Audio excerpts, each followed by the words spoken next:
Advertencia, lo que viene a continuación es no apto para mentes...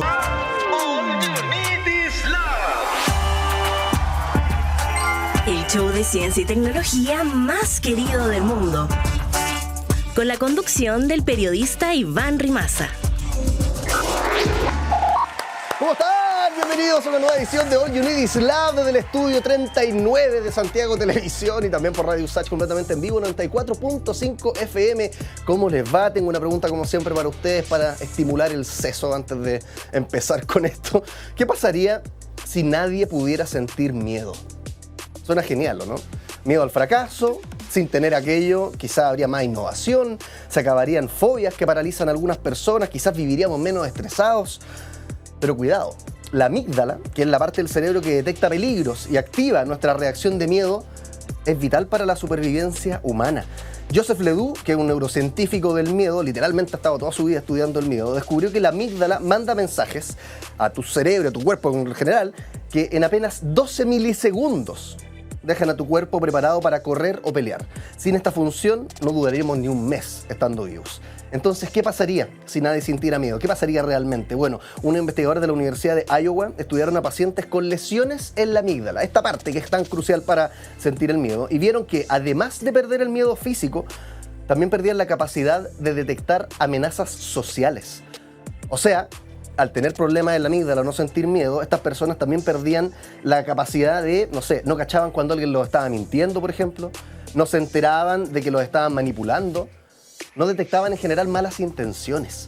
Entonces puede que en una sociedad sin miedo los sistemas de justicia incluso colapsen, porque el miedo también nos ayuda a reconocer que algo es malo. La gente no le tendría miedo a las consecuencias, o si estamos con alguien malo, y nosotros somos los buenos, entre comillas, no tendríamos esa intuición de pensar, algo está mal acá, mejor me voy, mejor me alejo. Las relaciones humanas podrían volverse un caos porque el miedo al rechazo, al abandono, a la traición, son en realidad fuerzas que nos impulsan a cuidar nuestros vínculos. Es cierto, el amor y la empatía deberían ser motivaciones más que suficientes, son motivaciones fuertes, pero el miedo actúa como un freno adicional y automático, incluso en aquellos casos donde hay personas con intenciones egoístas. Y el problema también es que el miedo, tú dirás, es un cacho, ¿no? Sí, pero en dosis moderadas cumple también una función protectora. Si no existiera el miedo, perderíamos la capacidad de ser verdaderamente valientes. Porque el coraje no es no tener miedo, es sentir miedo y actuar igual. O sea, sin miedo no seríamos valientes, seríamos incapaces de serlo.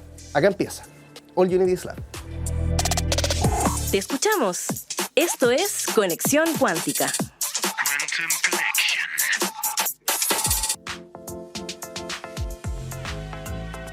Llegó el momento de leerte, en nuestras redes sociales te leemos y acá son tus 15 segundos de fama porque subimos cada pregunta curiosa a nuestras redes sociales. Tú escaneas un QR que aparece ahí abajito a la derecha como si fuera una carta de un restaurante y te vas directo a todos los contenidos de Usach Oficial, Diario Usach. En realidad, no vamos acá a apelar a los otros contenidos, pero no me importa tanto si ves los otros contenidos. Ves los de All You Need Is Love, que están ahí. Diario Usach, Radio Usach, Santiago Televisión. Y aparecen, por ejemplo, preguntas como ¿tu salud mental afecta cómo hablas?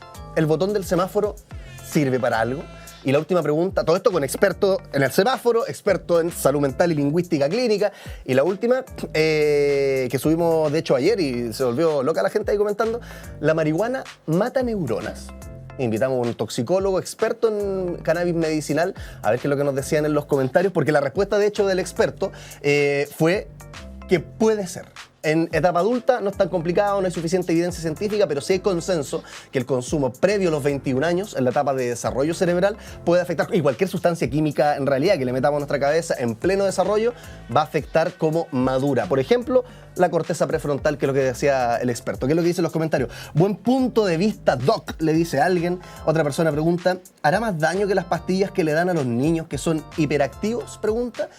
Podría ser una buena línea de investigación, ponte tú y demás. Hay varios papers publicados, porque como bien nos decía Leonel Rojo, que es el toxicólogo de la USACH, cualquier sustancia, no había una obsesión de su parte con la marihuana, y de hecho muchas personas ahí decían, no, esto es mentira, la marihuana no mata neuronas, no se lee un paper desde 1980, decían, y a mí me da risa porque esta gente no sabe. es uno de los pocos que tiene licencia para tener cannabis y estudiarla y generar evidencia científica acá en Chile. Y a veces pasa, muchas veces, con personas que consumen marihuana que, lamentablemente prefieren vivir en el autoengaño y creer que la marihuana es casi que como tomar agua o respirar aire, cuando en realidad lo que nosotros queremos no es desincentivar el consumo. Tú consume lo que quieras. Queremos fomentar el consumo informado. Porque, y de hecho, la política en prevención de drogas ha cambiado un montón. ¿Te acordáis de Don Graff en su momento? Que era como, no niños, las drogas son todas malas. Ahora no se hace tanto eso porque hay evidencia más que demostrada que la peor manera de hacer que una persona no haga algo es diciéndole que no lo haga. Entonces ahora, más que desincentivar, se habla de reducción de daños. Es decir, yo te informo lo más posible y tú ahí ves si es que tomas la decisión de consumir o no. Consumo informado, no estigmatización, no decir eso es caca, no. Veamos las cosas con seriedad. Hay otros comentarios también que dejaron acá. Yo creo que es similar, si te fijas, otra sustancia, decía una persona acá, y si quiero tener neuronas menos, es mi problema, ¿no?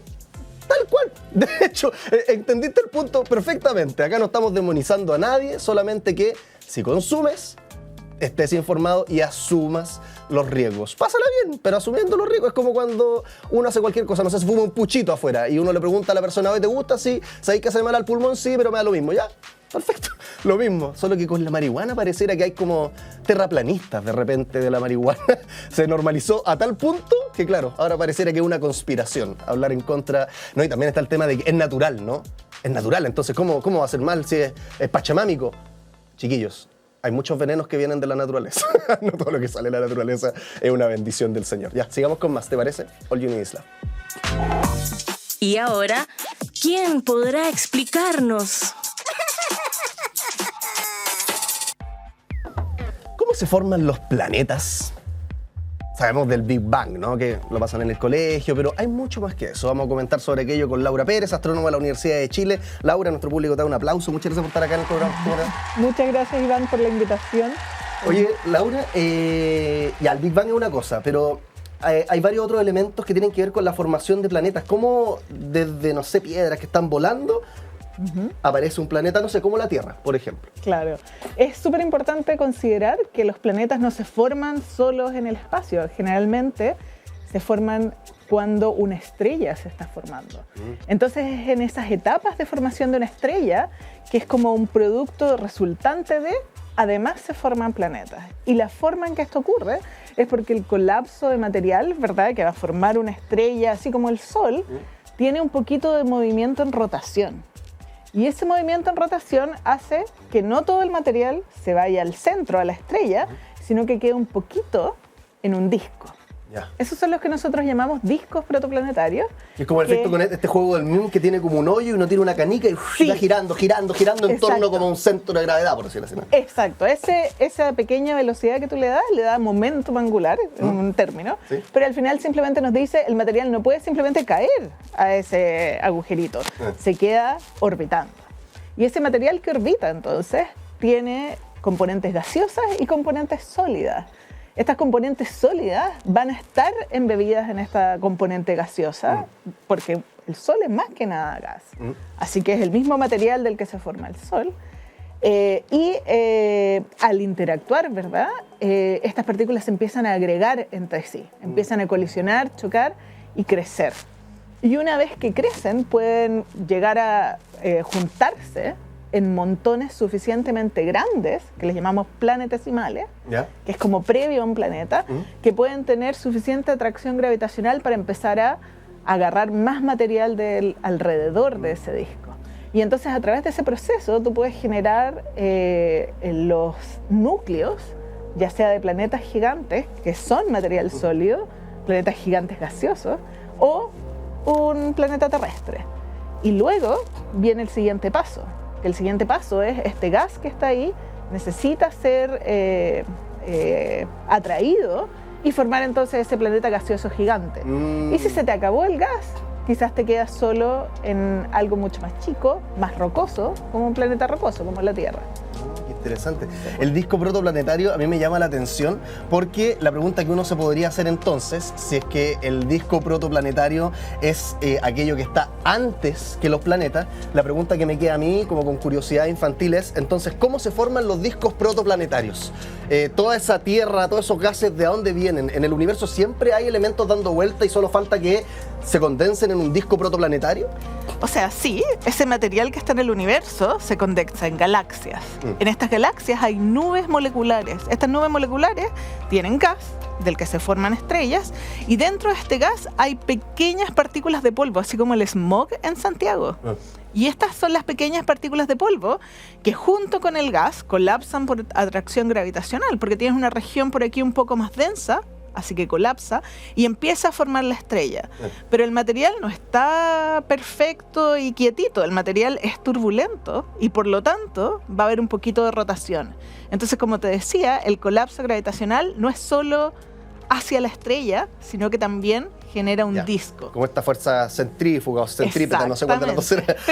Oye, y ¿cuál era la otra duda que te iba a hacer respecto de los cómo se forman? Ah, sí, o todavía no logramos determinar, es como azaroso, es decir, ¿por qué de repente aparecen discos protoplanetarios? ¿Qué es lo que gatilla que justo en un punto del universo se le ocurra a la existencia, ya acaba de un disco protoplanetario? Bueno, la gravedad. La gravedad es la que se le ocurre primero que haya una estrella, porque el disco no está solo. El disco, la verdad es que le llamamos protoplanetario, pero está ahí para alimentar la estrella.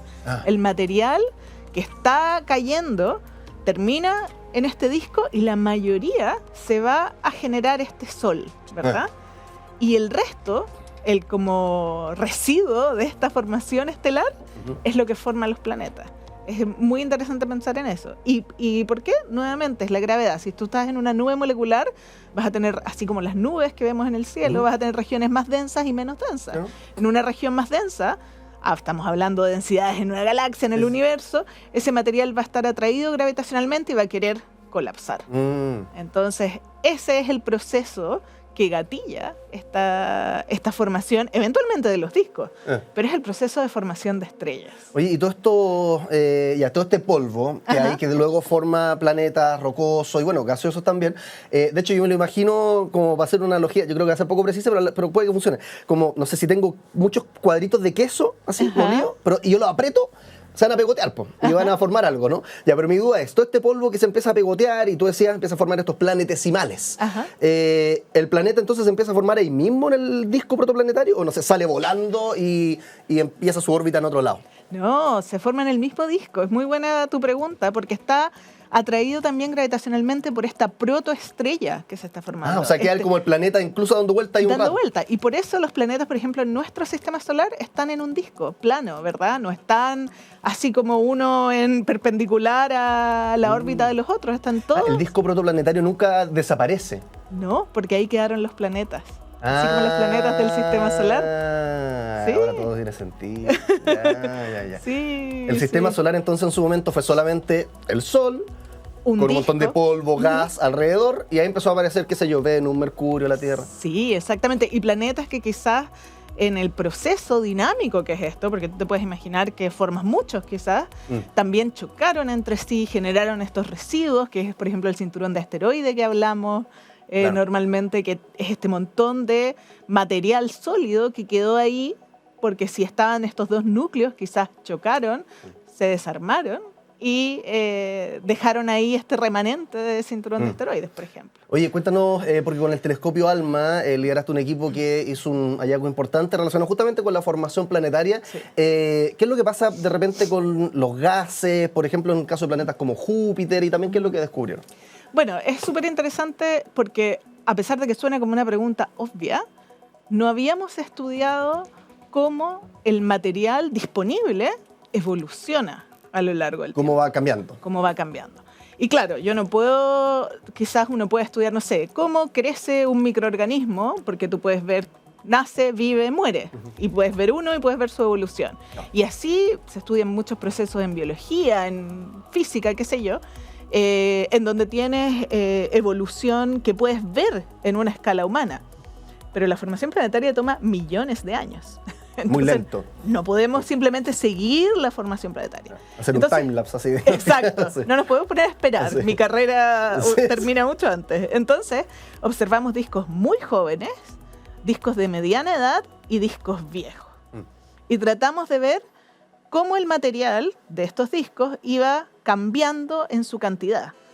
Porque parte del material se va a la estrella, alimenta a la estrella, y otra parte tiene que formar planetas. Me pasó una idea y de ahí seguimos desarrollando, pero dice jóvenes, de mediana edad y muy viejos. Y tú dices también que los tiempos en astronomía son gigantes. Sí. Entonces, para hacernos una idea, supongo que Sí. el joven no es que tenga 10 años, el medio No. tenga 100 y el antiguo tenga 1000. Son muchos más las brechas. Mucho más la brecha. Yo me gusta imaginármelo como un disco bebé, así como en escala humana, y esto es 500.000 años. Ya, claro, eso es jovencito. Ese jovencito. De mediana edad, o quizás adolescente, no ¿Ya? sé, sería entre 2 y 4 millones de años.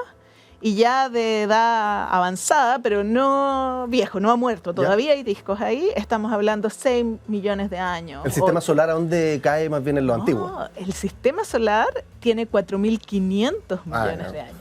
O sea, realmente Es nosotros Yoda. estamos estudiando guaguas. Claro, acá. sí. sí.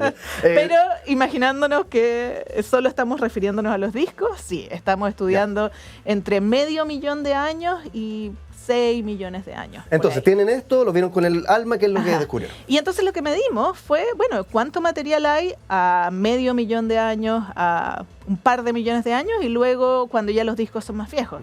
Y también considerando algo importante, no sé si has escuchado esta idea de lo que sobrevive, el sesgo del sobreviviente, Ya. ¿verdad? Sí. Es una idea en que nosotros estamos observando, por ejemplo, los discos más viejos, pero hay muchos discos ahí que no sobrevivieron, que no están. Claro. Estamos de algún modo viendo los bichos raros también. De hecho, era, En los más- qué buena esa analogía, porque en la guerra yo lo he visto de repente con aviones, ¿no? Sí. Que es como que dicen, oye, para ver cómo fortalecemos los aviones, estamos simplemente analizando todos los balazos que le llegan a los que sobreviven, pero deberíamos enfocarnos en aquellos que se murieron. Exacto. Y el problema que tenemos, por supuesto, es que los que no tienen disco, los que ya desaparecieron de la población de discos que tú te puedes imaginar evolucionó en los más viejos, desaparecieron, no podemos observarlos. Entonces la forma de hacerlo es que con un equipo internacional corrimos simulaciones sintéticas de si yo parto con discos a 500.000 de años y los hago evolucionar, formar planetas, alimentar la estrella, todos estos procesos físicos en un computador. ¿Cómo quedan mis discos sobrevivientes? Y entonces es analizando los discos a la mitad de la edad y los discos que sobreviven, que vamos comparando, ¿verdad? Estadísticamente, si yo parto con una población joven, cómo va evolucionando y cuál aspecto es el más importante. Ya. Y entonces nos dimos cuenta que estos discos primero desaparecen, o sea, forman planetas y alimentan su estrella rápidamente, porque la cantidad que medimos de masa inicial a 500.000 de años y luego en un par de millones de años decrece, cae así como un factor 10. Impresionante, porque no nos esperábamos ese resultado, nos esperábamos algo más pausado. Ya. Como quien diría una línea así y no una línea así al medio vacío. exponencial. Claro, sí. Sí. Y lo otro interesante también fue que luego cuando miramos de los de mediana edad a los que sobreviven a la edad más vieja, mantienen como la misma masa. Y eso también nos sorprendió. Porque de algún modo te dice, ok, el tiempo que tienes para formar planetas es un par de millones de años. Pero si logras, de alguna forma, que también es algo que estamos estudiando a futuro, mantener ese material, puedes tener para algunos discos, los más raros quizás, este material constante por muchos millones de años más, para quizás ahí continuar el proceso de formación planetaria. O sea, nos dice esto que es aún más excepcional de lo que creíamos la formación de planetas, entre otras cosas. No sé, pero eso es como lo que me queda en la cabeza, porque si es tan acotado la ventana de tiempo, tiene como por decirlo, vamos rapidito, vamos a formar planetas. Sí, tenemos que ir rápido. Tenemos poquito Y eso- tiempo. Tenemos poquito tiempo y eso dificulta algunas de las teorías, estas teorías que yo te voy explicando al inicio, ¿verdad? De cómo se forman los planetas. Quizás permite una formación planetaria que durara, no sé, 10 millones de años, pero ahora estamos hablando que tiene que pasar luego. Entonces, ese cambio en paradigma va a ser interesante de explorar, porque se va a tener que explorar desde el punto de vista teórico, por supuesto, tomar más observaciones para entender si esto lo vemos en todos los lugares de la galaxia o solo fue que en estas regiones particulares lo vemos así. Y también otra propiedad que es súper interesante, ¿no? Hemos visto qué pasa para estrellas que son tan masivas como el Sol o estrellas que son mucho menos masivas del Sol y que son las más comunes en nuestra galaxia. El Sol es medio bicho raro también. Claro. Entonces, todas estas preguntas son nuevas puertas que se nos abren con algo tan sencillo como ¿y cómo cambia la masa de estos discos en función del tiempo para ver si estamos en lo correcto o no con nuestra... ¿Y para dónde se va ese gas? A la estrella. A la estrella. La mayor parte del El que gas... está en el medio de este disco. El que está en el medio. La mayor parte del gas termina en la estrella. Es como una cosa que ocurre... así como en tras bambalinas que se formen los planetas. Ya. Pero ese disco está ahí alimentando de material la estrella, porque el material, a diferencia de los planetas que orbitan y mantienen órbita, piensa en este material gaseoso, está orbitando, pero va a sentir fricción entre sí, porque no es un sólido, no es simplemente la Tierra orbitando, es material que siente fricción, porque el material que va un poquito más cerca de la estrella se mueve un poquito más rápido que el que va más lento. Entonces empiezan a sentir fricción. Pero no todo el gas se va a la estrella, porque No. también hay planetas gaseosos. ¿Qué es lo que hace que un poquito del gas vaya a la estrella y el otro se vaya a formar planeta? Yo diría que la mayoría se va a la estrella y es una de las preguntas abiertas. ¿Qué es lo que detiene este gran, como diríamos, movimiento de masa, migración del disco protoplanetario a la estrella? Y hay distintas teorías y hay ideas y es todo interesante porque estamos ahora recién probando estas ideas. Por eso me gusta trabajar en este campo porque todavía hay mucho que explorar y que responder. Oye, Laura, te habrás dado cuenta que acá tenemos preguntas fascinantes, pero también tenemos juegos. Como por ejemplo, este juego. ¿Qué va ahora? Hoy no lo escuché. Vamos de nuevo, chiquillo en el Switch, vamos a tirarlo uno para que Laura escuche la presentación de nuestro juego también. Tiremos la presentación de nuevo. Mira, 1, 2, 3.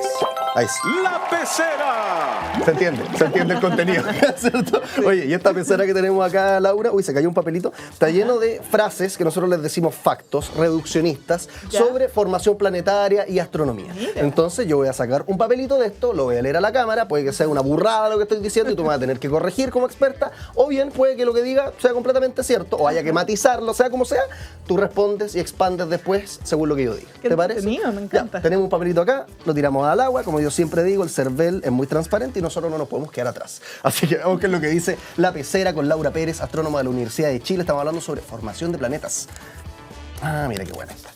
El Sol se formó antes que la Tierra. ¿Qué dice la experta? Yo diría que no, se formaron simultáneamente. El minuto en que el Sol, cuando se está formando, no está haciendo fusión en su núcleo. No sé si tú sabes, pero nosotros definimos algo como una estrella si en su interior está generando energía por fusión termonuclear, que es la fusión de elementos livianos, hidrógeno, en elementos más pesados, helio.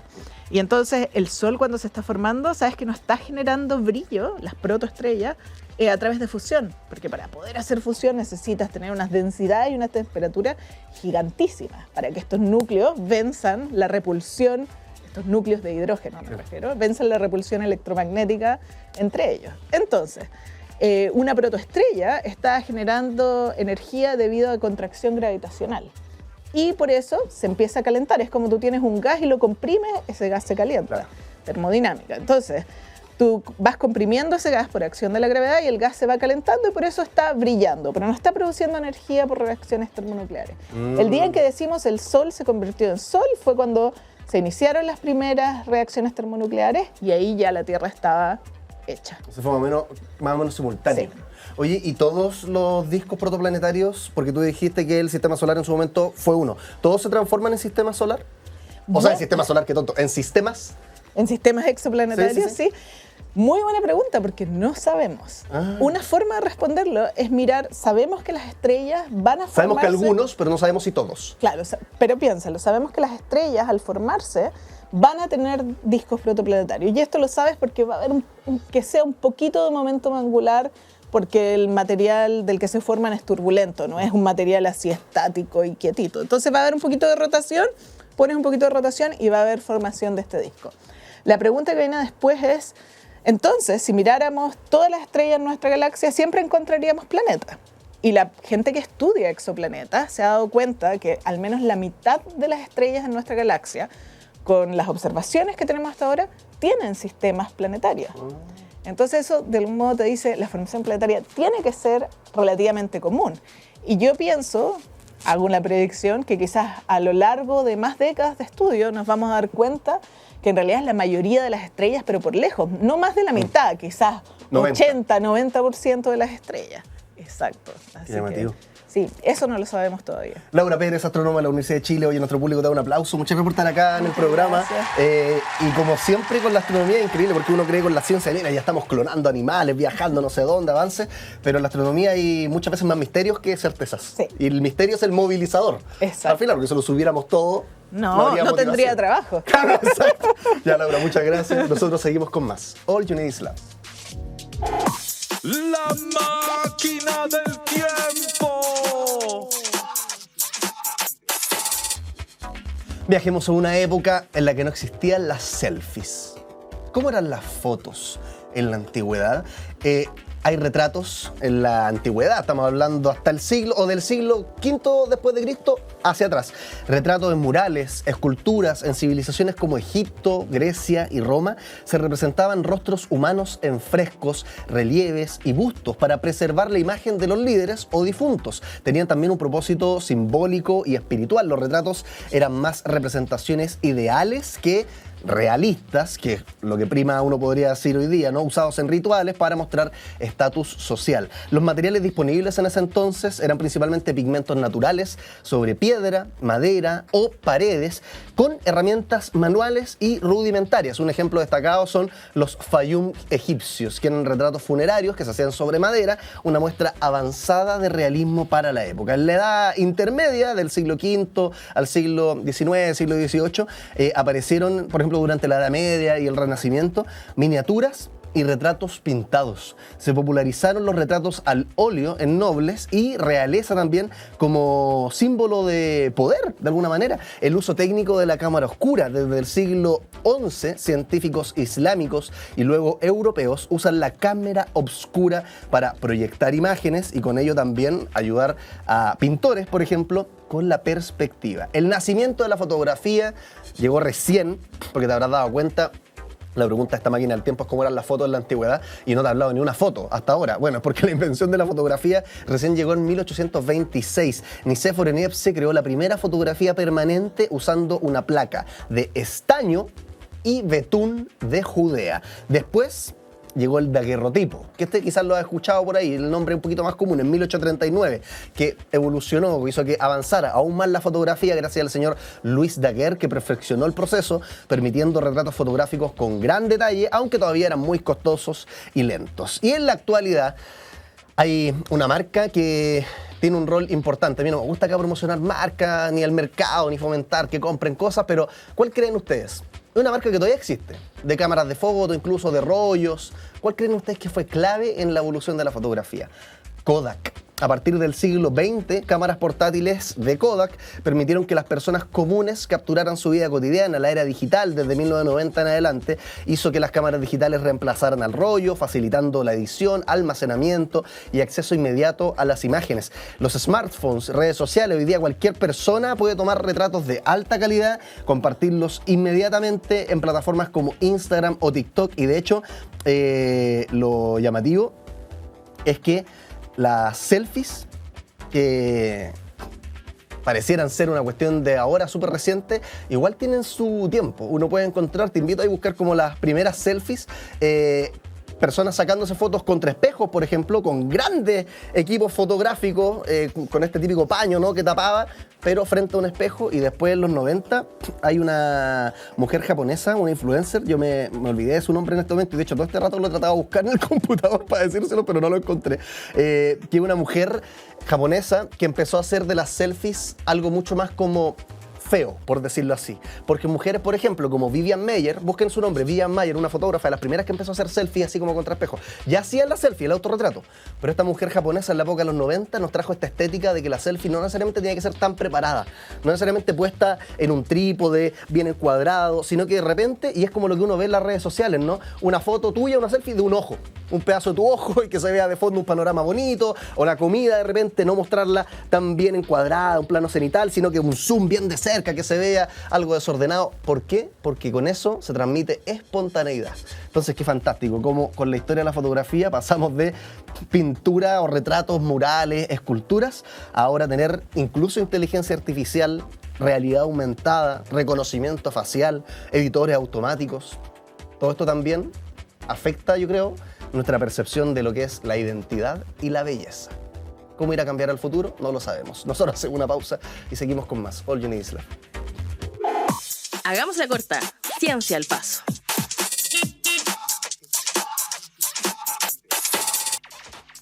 Seguimos con más. Te voy a contar sobre Pedro la alpaca.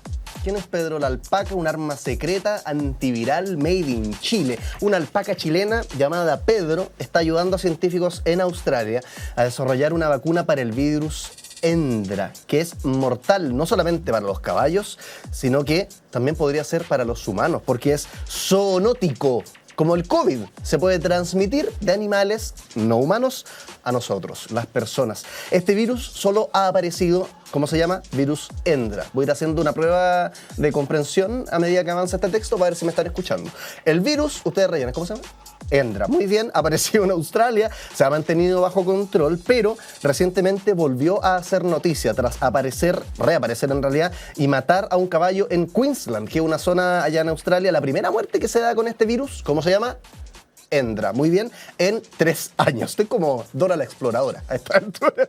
También conocido como HEV corta, por Hendra virus en inglés, se puede transmitir por vía respiratoria o digestiva y produce síntomas como fiebre, dolor corporal y tos, pero puede convertirse en una encefalitis con consecuencias bastante graves. Los científicos del país se encuentran entonces trabajando en una cura para este virus que se llama, muy bien, Hendra, y Pedro, una alpaca que pertenece a la Universidad Austral de Chile, los está ayudando a distancia. Pedro la alpaca nos ha ayudado a desarrollar una inmunoterapia, dice el virólogo de enfermedades de la Universidad de Queensland, que está trabajando justamente en este tema.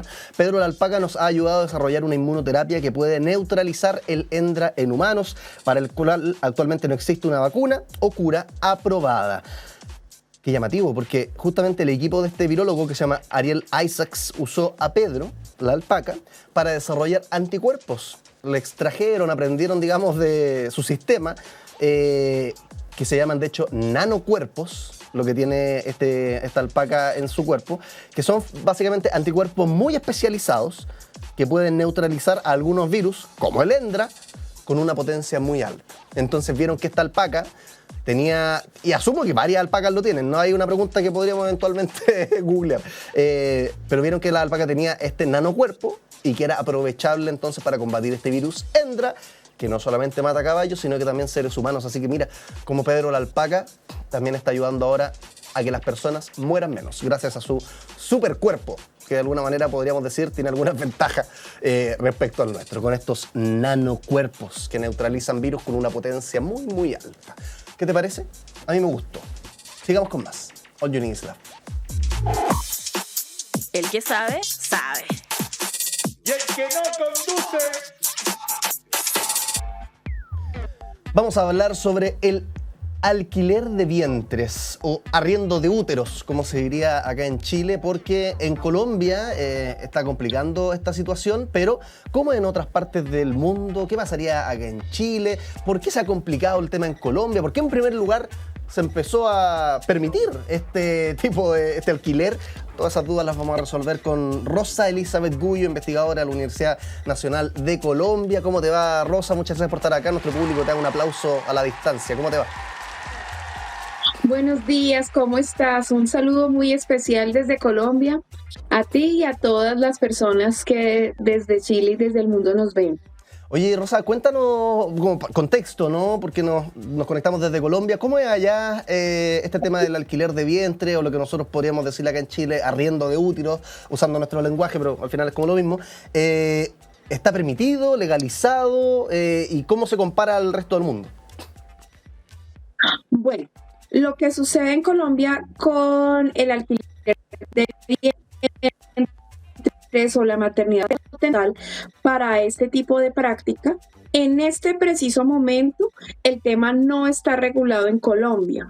Ha tenido intentos de regulación, pero esos intentos de regulación pues no han sido fructíferos, básicamente porque las formas en las cuales se ha intentado regular lo que han generado es, uno, hacer un uso, digámoslo así, económico del vientre de la mujer sin considerar, digamos, aspectos psicosociales, es decir, objetivizando el cuerpo de la mujer, y por el otro lado, incluso desconociendo, por ejemplo, derechos del niño. En el último proyecto de ley que se hizo, que fue del año 2021, en este proyecto se pensaba, digamos, como en la gestante y en el producto de la gestación. No se hablaba de mujer, de madre, ni de niño. Entonces eso pues fue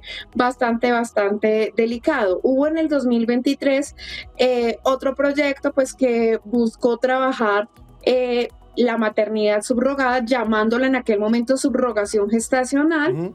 Y buscaba teóricamente garantizar, digamos, los derechos de la mujer y el niño, pero en la práctica, digamos, que no se materializaba en ese sentido. Entonces, en este momento, la legislación colombiana tiene un vacío en ese tema, a pesar de que se ha ordenado por parte de la Corte Constitucional regular la temática, y este tema se ha intentado regular incluso desde finales de los años 90.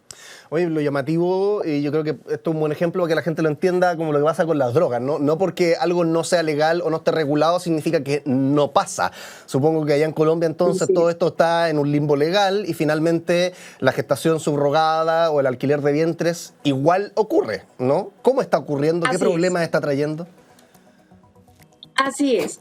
El hecho de que no esté regulada ni para permitirla y trazar unos parámetros, ni para prohibirla y sancionarla, pues hace que de todas maneras en la práctica siga ocurriendo. Entonces, ¿qué es lo que sucede? Personas, generalmente personas que no son colombianas, contratan este tipo de servicios por parte de otras de mujeres, generalmente mujeres de una muy baja condición económica y escolar, pues que por una suma de dinero acceden a llevar un embarazo en este sentido. Entonces en la práctica se está dando. La mujer al nacer el bebé lo entrega a la persona, pues digámoslo así, que lo encargó, y la persona se lleva el bebé.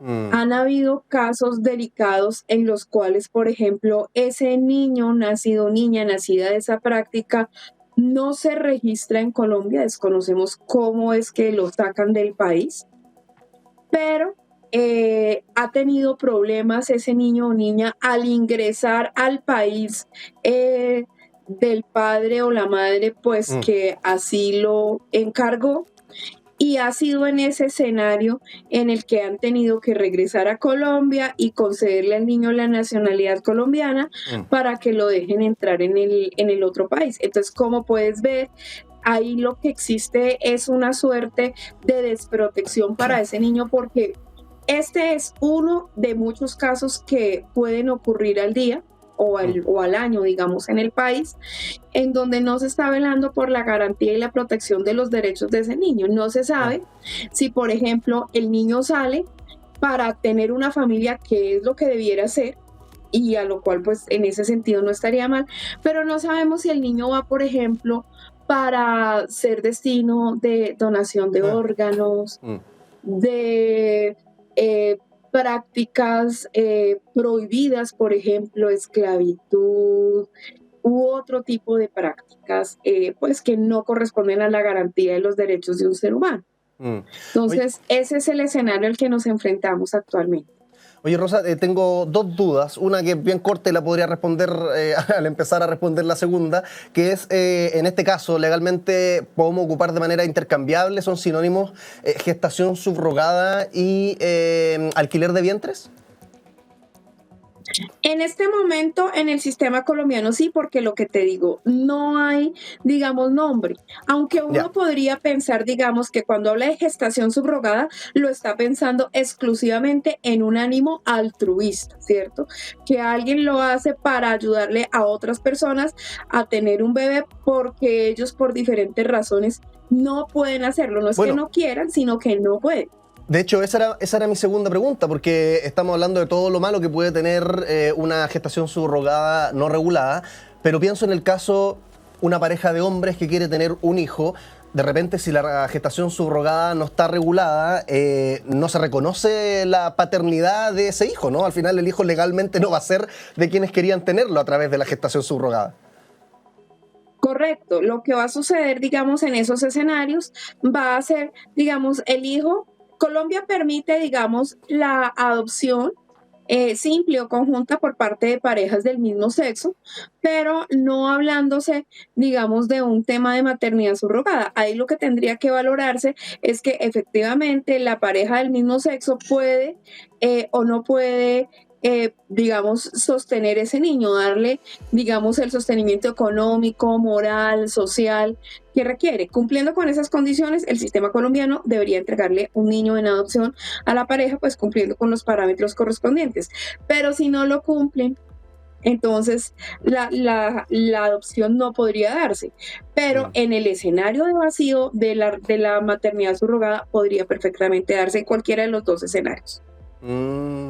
¿Y por qué crees tú que está en este estado como de limbo? Porque hay gente que llama, no se trata tampoco, entiendo yo, de fomentar la gestación subrogada, ¿no? Pero hay gente que quiere regularla, justamente para que no aparezcan estos problemas que tú mencionas. Y por otro lado, ¿quiénes son los que tiran para que eso no ocurra?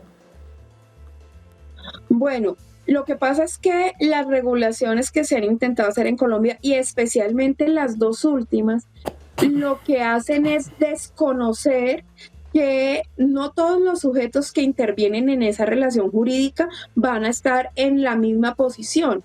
No está, por ejemplo, en la misma posición la clínica de fertilidad, que tiene una superioridad técnica, económica, jurídica, los padres encargantes, que tienen una superioridad económica por lo menos, que la madre gestante y el bebé que nace de allí. Estos dos últimos serían la parte débil de la relación, y como son la parte débil de esta relación, pues ellos van a estar, digamos, no se reconoce esa situación en la cual están de debilidad.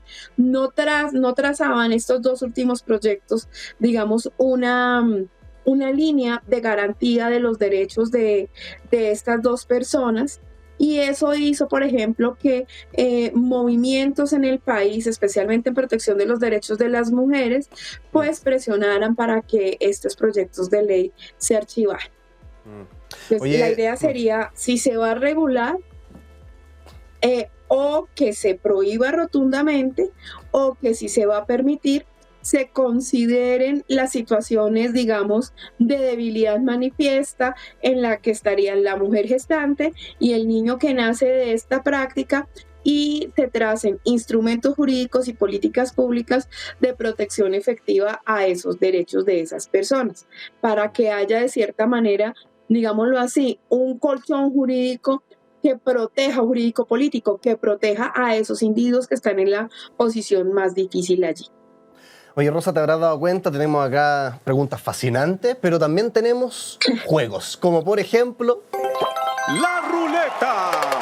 Y tengo esta ruleta que aparece aquí al lado mío, bonita, preciosa. No te asustes porque cada uno de estos colores rosa se corresponde con una pregunta que haría un niño o niña sobre el tema que estamos conversando. Sabemos siempre las preguntas de los niños y las niñas son las mejores porque de repente son las más inocentes o son las más extremas. Ya, va a salir acá una pregunta. De repente puede que aparezca incluso algo que ya hemos conversado en los últimos minutos, pero te pido ahí por favor que tú hagas como que nada ha pasado y respondas y repitas la idea. Claro. Y la idea justamente Por es que supuesto. cuando se detenga en el color, tú me respondas lo mejor que puedas a esta pregunta. ¿Te parece? Son todas relacionadas, por supuesto, Claro. con la gestación subrogada, ¿no? Nada que no manejes. Claro. Vamos a girar la rueda entonces. A la cuenta de 1, 2 y 3. Gira la ruleta mientras conversamos con Rosa Gullo, investigadora en la Universidad Nacional de Colombia en el área del derecho. Estamos conversando sobre el arriendo de úteros. A ver dónde para la ruleta en el color amarillo. ¿Qué es lo que dice el color amarillo? ¿Cuál es la pregunta que se corresponde con ese color? ¿Arrendar el útero debería ser legal? ¿Qué dice la experta? Debería ser legal solamente si se garantizan los derechos de las partes más débiles dentro de ese mismo proceso y se consideran los efectos psicosociales que puede generar esa práctica en la madre gestante y en el niño o niña que nace de dicha práctica. Dos preguntas. ¿Cuáles son las partes más débiles que mencionas? Y segundo, ¿por qué sería bueno legalizar o al menos regular esto? Bueno, las partes más débiles en este proceso van a ser la mujer gestante, que generalmente lo hace, digamos, a través de un estímulo económico y pone en riesgo, digamos, no solamente su cuerpo, sino también toda su condición biopsicosocial para poder llevar a cabo el embarazo, y esto tiene unos efectos durante el embarazo y posterior a él. Ahí puede presentarse un duelo por, digamos, la entrega de ese niño, pues que en estos momentos no está siendo considerado. De otro lado, pues el bebé que nace, un recién nacido, que pues históricamente han sido sujetos que han sido invisibilizados en el derecho, pues requiere de la máxima atención y garantía y protección de sus derechos, conforme no solamente la normativa interna de Colombia, sino instrumentos internacionales como la Convención de los Derechos del Niño. Entonces, esas serían las partes más débiles. Y la regulación que debiera darse pensando siempre en la protección de estos sujetos más débiles. Por eso sería importante regularlo, para garantizar y proteger no solamente desde el escenario jurídico, sino a través de políticas públicas serias, completas, transversales y que conozcan todos los escenarios psicosociales a los cuales se ven enfrentados esa madre y ese niño para poder garantizar efectivamente sus derechos. Sí, porque hoy en día la única opción que le queda a gente que no puede tener hijos, por ejemplo, lo comentabas tú, es la adopción, ¿no? Esto sería una alternativa más y finalmente legalizarlo, regularlo, más que incentivarlo, abre una puerta más para que la gente pueda tener también esta opción, ¿no? Claro, y sería una opción, digamos, considerando los derechos de las personas, estaríamos dando respuesta a una situación de facto que ya se presenta, que era lo que decíamos al comienzo, no por el hecho de que no esté regulado o deja de ocurrir, en la práctica ocurre, y lo que se busca es cómo garantizar los derechos de esos sujetos allí. Y si la regulación fuera a ir hacia la prohibición, ¿cuáles son los instrumentos que va a diseñar el Estado para que efectivamente la prohibición se materialice? Porque de nada sirve que la ley diga se prohíbe cuando la ley no es efectiva y va a continuar la situación en la misma forma en la que está actualmente. ¿Y cómo sería tu legislación ideal en este sentido? ¿Cómo se podrían respetar ambas partes vulnerables, madre, hijo, y al mismo tiempo estar evitando, digamos, todo lo que pasa hoy día cuando esto ocurre en la clandestinidad?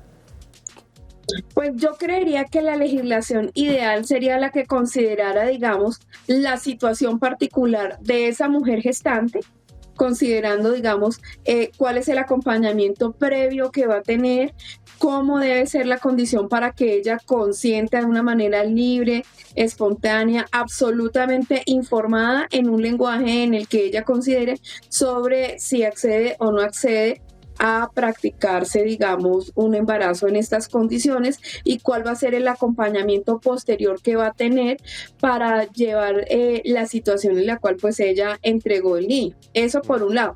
Para el caso del niño, qué derechos se le van a reconocer a ese niño, qué nacionalidad sobre todo va a tener, cuál es el estatus jurídico que va a tener y cuál es el seguimiento que el Estado colombiano va a hacer al niño nacido en esa práctica, esté en el país o no esté en el país. Si es que la posición va a ser la posición de regular. Si va a ser la posición de prohibir, entonces, ¿cuáles son los instrumentos y cuáles van a ser las sanciones que se van a crear allí para prohibirlo? ¿Y qué va a ocurrir, digamos, con las clínicas de fertilidad que permitan la práctica, que realicen la práctica, que la hagan sin el cumplimiento? ¿Cuáles son las sanciones a las que se exponen las clínicas como personas jurídicas, los integrantes de las clínicas como personas naturales? Y cuál va a ser la sanción que se le va a imponer a la persona nacional o extranjera que venga a realizar la práctica, digamos, en Colombia. Rosa Cuyo desde Colombia, investigadora justamente en la Universidad Nacional de Colombia. Nuestro público te manda un aplauso a la distancia. Muchas gracias por estar acá en el programa. Que estés muy bien. Gracias a ustedes por la posibilidad. Un saludo. Chao, chao, que estés muy bien. Nosotros seguimos acá en Chile con All You Need Is Love.